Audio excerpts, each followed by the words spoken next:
അതുകൊണ്ട് എന്റെ പൊന്നാര സഹോദരങ്ങളെ, നാളെ നബിതങ്ങളുടെ സ്വർഗത്തിൽ നബിതങ്ങളുടെ കൂടെ നടക്കണമെങ്കിൽ എത്രത്തോളം നിനക്ക് നിസ്കരിക്കാൻ പറ്റുമോ അത്രത്തോളം നീ നിസ്കരിക്കുക. നബി സല്ലല്ലാഹു അലൈഹി വസല്ലം തങ്ങള് പാതിരാത്രി മുഴുവനും കാല് നീര് കെട്ടുന്ന രീതിയിൽ നിസ്കരിച്ചു എന്നാണ്. ആയിഷ ബീബി റളിയല്ലാഹു തആല അൻഹ ചോദിച്ചു, എന്തിനാ നബി ഇങ്ങനെ കിടന്ന് കഷ്ടപ്പെടേണ്ട കാര്യം എന്താ, ഇത്രത്തോളം ഇങ്ങനെ റിസ്ക് എടുക്കേണ്ട കാര്യം എന്താ, ഈ കാല് നീതിന്റെ ആവശ്യമുണ്ടോ? അപ്പോഴും നബിതങ്ങൾ പറഞ്ഞത്, ആയിഷ അള്ളാഹിനോട് നന്ദിയുള്ള ഒരു അടിമയാകണ്ടേ, ആയിഷ നന്ദി കാണിക്കണ്ടേ.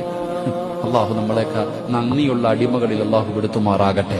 അതുകൊണ്ട് നിസ്കരിക്കുക സഹോദര, എത്രത്തോളം നിസ്കരിക്കാൻ കഴിയുമോ, എത്രത്തോളം നമുക്ക് സുജൂദുകൾ അധികരിപ്പിക്കാൻ കഴിയുമോ നമ്മളെ കൊണ്ട് ചെയ്യാൻ പറ്റുന്നതിലധികമായിട്ട് നിങ്ങൾ ചെയ്യും. കഴിവിന്റെ പരമാവധി രാത്രിയിലെ നിസ്കാരം ഉപേക്ഷിക്കരുത്.